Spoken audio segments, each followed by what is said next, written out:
Scrooge's former self grew larger at the words, and the room became a little darker and more dirty.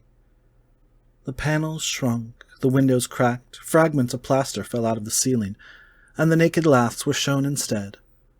But how all this was brought about, Scrooge knew no more than you do.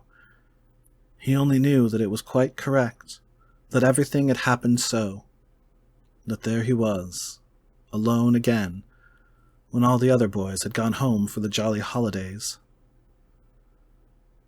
He was not reading now, but walking up and down despairingly. Scrooge looked at the ghost, and, with a mournful shaking of his head, glanced anxiously towards the door. It opened, and a little girl, much younger than the boy, came darting in, and, putting her arms around his neck, and often kissing him, addressed him as her "Dear, dear brother!" "I have come to bring you home, dear brother," said the child, clapping her tiny hands and bending down to laugh. "To bring you home, home, home!" "Home, little Fan?" returned the boy. "Yes!" said the child, brimful of glee. "Home, for good and all, home for ever and ever. Father is so much kinder than he used to be, that home's like heaven. He spoke so gently to me one dear night when I was going to bed, that I was not afraid to ask him once more if you might come home, and he said yes, you should, and sent me in a coach to bring you, and you're to be a man," said the child, opening her eyes, "and are never to come back here. But first, we're to be together all the Christmas long, and have the merriest time in all the world." "You are quite a woman, little Fan," exclaimed the boy. She clapped her hands and laughed, and tried to touch his head, but, being too little, laughed again, and stood on tiptoe to embrace him.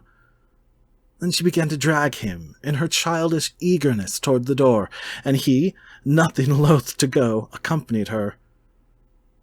A terrible voice in the hall cried, "Bring down Mr. Scrooge's box, there!"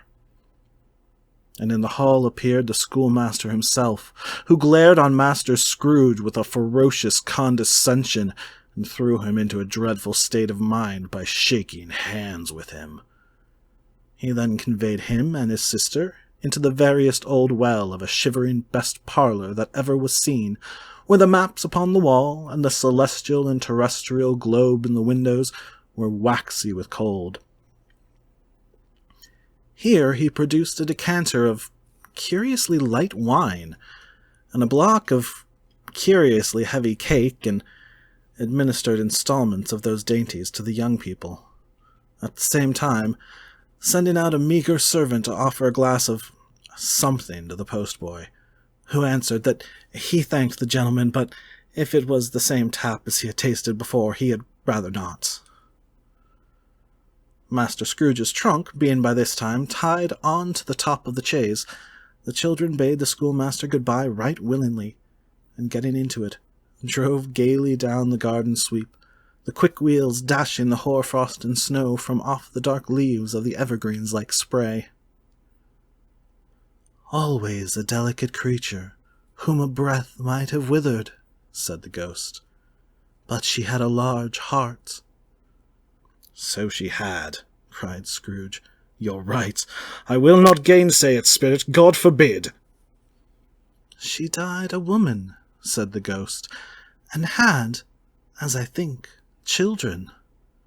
"One child," Scrooge returned. "True," said the ghost. "Your nephew."